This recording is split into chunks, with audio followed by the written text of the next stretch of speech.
তো welcome to the channel. তো আসন্ন আমাদের group D, WBSSC group D এবং যে কোনো পরীক্ষার জন্য পশ্চিমবঙ্গের শিল্প সংস্কৃতি থেকে কোশ্চিন আসে এবং খুবই গুরুত্বপূর্ণ কোশ্চিন নিয়ে আজকে আলোচনা করব। তো ক্লাসটির সঙ্গে থাকুন। আর আমাদের কিছু যেগুলো নন পেইড স্টাডি মেটেরিয়াল পেতে গেলে হোয়াটসঅ্যাপ চ্যানেল ফলো করুন, সেটা কমেন্ট বক্সে দেওয়া থাকবে, লিঙ্ক ফলো করতে পারেন। তো প্রথমে দেখে নেব আমরা স্ট্র্যাটেজি কী হবে। Basic concept focus. Group C এর প্রশ্ন সহজ হয়েছে, তাই গ্রুপ ডিতে বেশি গভীরে যাওয়ার প্রয়োজন নেই। ঠিক আছে, সময় বাঁচান, শেষ মুহূর্তে একটি টপিকের পিছনে 3-4 ঘন্টা নষ্ট করবেন না। আরেকটা কি, স্মার্ট রিভিশন। কোর সাবজেক্ট যেমন পলিটি থেকে বেশি প্রশ্ন আসবে, শিল্প সংস্কৃতি থেকে শুধু এই হাই ইল্ড ফ্যাক্টরগুলো রিভিশন করুন, তাহলেই হবে। ঠিক আছে, তো পলিটি থেকে দেখতে হবে, আর আমাদের শিল্প সংস্কৃতি থেকেও অনেকটা কোশ্চেন আসে, তো এগুলো ফলো করতে হবে। তো কনসেপ্ট ক্লিয়ার করতে হবে, শুধু এই পরীক্ষার জন্য বলছি না, বিভিন্ন আসন্ন পরীক্ষার জন্য আপনাকে পড়তে হবে।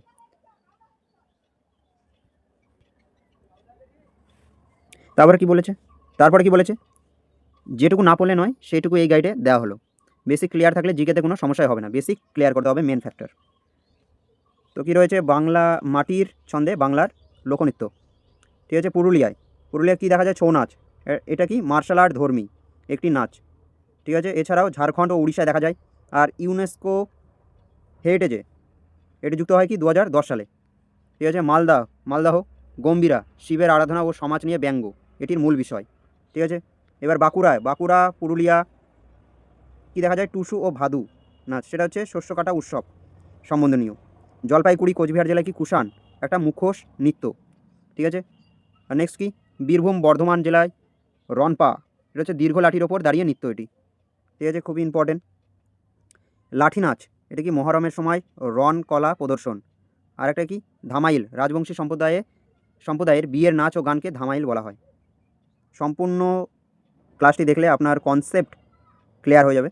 তো ক্লাসটি দেখুন, সঙ্গে থাকুন। বাংলার সুর ও সাধনা লোকসঙ্গীত। বীরভূম নদিয়া কি বাউল। লালন ফকির মহাত্মা গান্ধী একে বিশ্বের দরবারে পৌঁছে দেন, লালন ফকির ও মহাত্মা গান্ধী। ঠিক আছে, নদিয়া ও মুর্শিদাবাদ কি দেখা যায়, ফকির গান, মর্মী গানও বলা হয়। কোচবিহার ও জলপাইগুড়ি জেলা কি ভাওয়াইয়া। ঠিক আছে, আর ভাটিয়ালি গান এখানটা রয়েছে, ভাটিয়ালি গান কি মাঝিদের গানকেই ভাটিয়ালি গান বলা হয়, মাঝিদের গাওয়া গানকে। ঝুমুর কি চা বাগান ও জঙ্গলমহল এলাকার আদিবাসীদের গানকে ঝুমুর গান বলা হয় বা ঝুমুর বলা হয়। এবার রয়েছে মাটি ও ধাতুর বুনন হস্তশিল্প। টেরাকোটা পোড়া মাটির কাজ। ঠিক আছে, এটাকে টেরাকোটা বলা হয়। কোথায় কোথায় বিখ্যাত, বিষ্ণুপুর বাঁকুড়া। ঠিক আছে, মল্ল রাজাদের আমল থেকে এটি বিখ্যাত কিন্তু। উল্লেখযোগ্য জোর বাংলা ও মদনমোহন মন্দির এর নিদর্শন। পাঁচমুড়া বাঁকুড়ায় এখানকার টেরাকোটা ঘোড়া বিশ্ববিখ্যাত, ঠিক এই টাইপের দেখতে হয়। ঠিক আছে, যেটি বিশ্ববিখ্যাত। কোথায় এটা, পাঁচমুড়া বাঁকুড়ায়। এটি পশ্চিমবঙ্গের আদি বোর্ডের লোগো, খাদি বোর্ডের লোগো। ঠিক আছে, আর এদিকে আছে ডোকরা কি ধাতব শিল্প এটি। পদ্ধতি হারানো মোম। ঠিক আছে, লস্ট ওয়াক্স কাস্টিং। তো উপাদান কী কী লাগে, পিতল ও ব্রোঞ্জ দিয়ে তৈরি হয়, ঠিক এই টাইপের কিছু মূর্তি আমরা দেখি। বিকনা বাঁকুড়া জেলায়, দড়িয়াপুর এটা বর্ধমান জেলায়। এই জায়গাগুলি ডোকরা শিল্পের জন্য বিখ্যাত। ঠিক আছে, বারবার ক্লাসটি দেখবেন, যখনই যে পরীক্ষা হবে ক্লাসগুলি দেখবেন, কমন পাবেন। আর আমাদের হোয়াটসঅ্যাপ চ্যানেলেও যুক্ত হবেন, যেগুলো নন পেইড PDF সেগুলো পাবেন। ঠিক আছে, কমেন্ট বক্সে লিঙ্ক দেওয়া থাকবে, যুক্ত হতে পারেন। ঐতিহ্যের বুনন, বিখ্যাত শাড়ি নকশা এগুলো থেকেও আসে কোশ্চিন প্রায়। বালুচরি শাড়ি, এটি কি মুর্শিদাবাদ আর বিষ্ণুপুরে বিখ্যাত। এর জন্ম হয় মুর্শিদাবাদ জেলার বালুচর গ্রামে, সে থেকে নাম বালুচরি। বৈশিষ্ট্য কি, শাড়ির আঁচলে রামায়ণ মহাভারতের কাহিনী বোনা থাকে। ঠিক আছে, আর কি রয়েছে এখানটা, তাঁত শান্তিপুর ধনেখালি ফুলিয়া, নদিয়া ও হুগলি জেলার গর্ব এটি।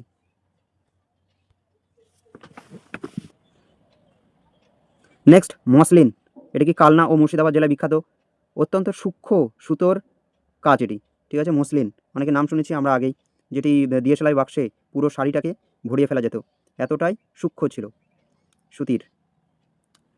কাঁথা স্টিচ, এটা বোলপুর ও বীরভূমের বিখ্যাত এটি। পুরনো কাপড় সেলাই করে নতুন রূপ দেওয়া হয় এটি। ঠিক আছে, তাহলে কাঁথা স্টিচ কি জানতে পারলেন।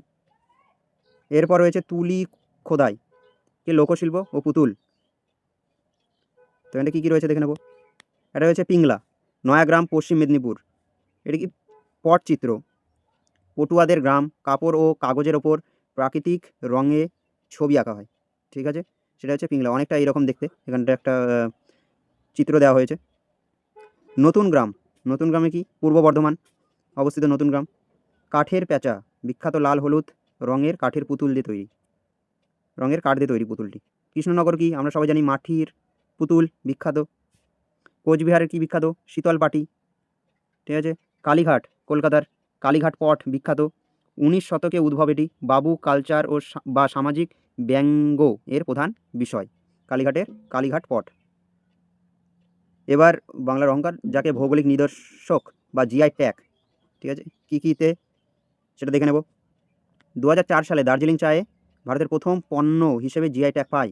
2017 সালে বাংলা রসগোল্লা পশ্চিমবঙ্গ সরকার স্বীকৃতি পায়, এটাতেও জিআই ট্যাগ, ঠিক আছে? নেক্সট, পূর্ব বর্ধমান সীতাভোগ, মিহিদানা, গোবিন্দভোগ চাল, এগুলো কি জিআই ট্যাগ পেয়েছে। মালদহ জেলার ফজলি ও লক্ষণভোগ আমে জিআই ট্যাগ। দক্ষিণ 24 পরগনার বিজয়নগরের মোয়া, উত্তর দিনাজপুর তুলাইপাঞ্জি চালে জিআই ট্যাগ। শক্তিগড়ের ল্যাংচা হিমসাগর আম, সেটাতেও কি জিআই ট্যাগ আছে। ঐতিহ্যবাহী মেলা ও উৎসব, তো প্রথমে কি রয়েছে? গঙ্গাসাগর মেলা সাগরদ্বীপে, দক্ষিণ 24 পরগনা জেলায়। কুম্ভ মেলার পর ভারতের দ্বিতীয় বৃহত্তম জনসমাগম হয় এই মেলায়। তো ভারতের দ্বিতীয় বৃহত্তম মেলা সেটা হচ্ছে কি? গঙ্গাসাগর মেলা। কোথায় হয়? সাগরদ্বীপ, দক্ষিণ 24 পরগনায়। জয়দেব কেন্দুলি মেলা, সেটা বীরভূমে হয়। অজয় নদীর তীরে মকর সংক্রান্তিতে বাউলদের মিলন মেলা এটি। নেক্সট, পৌষ মেলা, এটা শান্তিনিকেতনে হয়। মহর্ষি দেবেন্দ্রনাথ ঠাকুর শুরু করেছিলেন এটি। আর কি রয়েছে? রাস মেলা, যেটি কোচবিহার ও নগরদ্বীপ দুইটাতে হয়, ঠিক আছে? আর এদিকে কী রয়েছে? বনবিবি পূজা, এটা সুন্দরবনে হয়। হিন্দু মুসলিম উভয় সম্প্রদায় মিলে এই পূজা করে। সম্প্রীতির প্রতীক এটি বনবিবি পূজা, যেটা কোথায় হয়? সুন্দরবনে। এবার কি রয়েছে? পাথরে খোদাই ইতিহাস স্থাপত্য ও ভাস্কর্য, কি? হাজারদুয়ারি প্যালেস কোথায় অবস্থিত? মুর্শিদাবাদ। 1000টি দরজা আছে। স্থপতিকে ডানকান ম্যাকলিয়ট এটি প্রতিষ্ঠাতা করে বা তৈরি করে। এরপর কি? আদিনা মসজিদ, এটি কোথায় অবস্থিত? পান্ডুয়া, যেটি মালদায় আছে। নির্মাতাকে? সিকান্দার শাহ, আদিনা মসজিদের নির্মাতা। নেক্সট, ভিক্টোরিয়া মেমোরিয়াল কলকাতায় আছে। মার্বেল পাথরে তৈরি। স্থপতি কে তৈরি করে? William Emerson. 1921 সালে জনগণের জন্য খোলা হয় এটি, ঠিক আছে? রাইটার্স বিল্ডিং লাল দিঘি কলকাতায় আছে। স্থপতি কে তৈরি করে? থমাস লায়ন তৈরি করে এটি, রাইটার্স বিল্ডিং। তিলোত্তমা স্পন্দন কলকাতার হেরিটেজ। ট্রাম পরিষেবা এশিয়ার প্রাচীনতম কার্যকরী ট্রাম নেটওয়ার্ক, 1873 সালে শুরু হয় এটি। নেক্সট, হাওড়া ব্রিজ বা রবীন্দ্র সেতু বলা হয়। 1943 সালে জনগণের জন্য খোলা হয়। এটি একটি কি? ক্যান্টিলিভার ব্রিজ, কোনো স্ক্রু বা নাটবোল্ট নেই কিন্তু, সেজন্য এটিকে ক্যান্টিলিভার ব্রিজও বলা হয়। হাওড়া ব্রিজ বা রবীন্দ্র সেতু, ঠিক আছে? এবার রয়েছে বিশ্বমঞ্চে বাংলা, ইউনেস্কো ওয়ার্ল্ড হেরিটেজ ও প্রতিষ্ঠান। 1784 সালে এশিয়াটিক সোসাইটি কে প্রতিষ্ঠাতা কে করে? William Jones. নেক্সট, 1987 সালে সুন্দরবন ন্যাশনাল পার্ক ইউনেস্কো হেরিটেজের সঙ্গে যুক্ত হয়। 1999 দার্জিলিং হিমালয়ান রেলওয়ে, এটাও ইউনেস্কোর সঙ্গে যুক্ত হয়, হেরিটেজের সঙ্গে। 1921 বিশ্বভারতী প্রতিষ্ঠাতা হয়, যেটা রবীন্দ্রনাথ ঠাকুর প্রতিষ্ঠা করেন, সেটাও ইউনেস্কোর মধ্যে পড়ে। 2021 সালে দুর্গাপূজা, খুব ইম্পর্টেন্ট, ইউনেস্কো হেরিটেজের আওতায় যায়। এরপর 2023 শান্তিনিকেতন ইউনেস্কো হেরিটেজের তকমা পায়। এবার কি? উপজাতি ও উৎসব। সাঁওতাল প্রধান উৎসব হলো কি? সোহরাই এবং বাহা। লেপচা উপজাতির উত্তরবঙ্গের পাহাড়ি অঞ্চলের আদিবাসী সম্প্রদায় এরা, ঠিক আছে? আর একটা কি খুব ইম্পর্টেন্ট, সেটা অনেক পরীক্ষায় এসেছে, টোটো, এটি কি? ক্ষুদ্রতম জনজাতি। আলিপুরদুয়ারে টোটো পাড়ায় বসবাস করে। তো টোটো কোথায় আদিবাসীদের কোথায় দেখা যায়? এটি দেখা যায় আলিপুরদুয়ারের টোটো পাড়ায়, ঠিক আছে? নেক্সট, বাংলার রত্ন বিশিষ্ট ব্যক্তি, কিছু ব্যক্তি আমরা দেখে নেব। বিশিষ্ট ব্যক্তি যেমন যামিনী রায়, লোকশিল্প ও পটুয়া সঙ্গে যুক্ত, শিল্পের আধুনিকীকরণে তার অবদান রয়েছে, ঠিক আছে? যামিনী রায় চিত্রশিল্পীও তিনি। আর কি? নন্দলাল বসু ভারতের সংবিধানের পাণ্ডুলিপি অলঙ্করণ করেন, সেটা হচ্ছে নন্দলাল বসু। অবনীন্দ্রনাথ ঠাকুর, এটা কি? বেঙ্গল স্কুল অফ আর্ট প্রতিষ্ঠাতা করে। বিখ্যাত ভারত মাতা চিত্র অবনীন্দ্রনাথ ঠাকুরের ভারত মাতার চিত্র। এরপর সত্যজিৎ রায় 1955 সালে পথের পাঁচালী দিয়ে যাত্রা শুরু তার প্রথম সিনেমা। 1992 সালে অস্কার লাইফ টাইম অ্যাচিভমেন্ট পান, ঠিক আছে, সত্যজিৎ রায়। এরপর নেক্সটকে অমর্ত্য অমর্ত্য সেন 1998 সালে অর্থনীতিতে নোবেল পুরস্কার জয় লাভ করেন। তো এই ছিল আমাদের আজকের কোশ্চিন বাংলার শিল্প ও সংস্কৃতি থেকে। এই কোশ্চিনগুলো খুবই ইম্পর্টেন্ট, যেগুলো আলোচনা করা হলো, বারবার কিছু না কোনো পরীক্ষায় এসেছে, সেই জন্য আলোচনা করা হলো। তো তোমরা বারবার দেখবে ভিডিওটি, বিভিন্ন পরীক্ষায়, শুধু এই পরীক্ষার জন্য নয়, বিভিন্ন পরীক্ষার জন্য ইম্পর্টেন্ট। তো আজকের ক্লাসটি ভালো লাগলে অবশ্যই চ্যানেলটিকে সাবস্ক্রাইব করো, কমেন্ট করো, আর হোয়াটসঅ্যাপ চ্যানেলের সঙ্গে যুক্ত হয়ে যাও। সেখানে নন পেইড পিডিএফগুলো অবশ্যই প্রদান করা হবে। আর তো সবশেষে থ্যাংক ইউ ফর ওয়াচিং। আবার আরেকটি ক্লাসে আপনাদের সাথে দেখা হবে।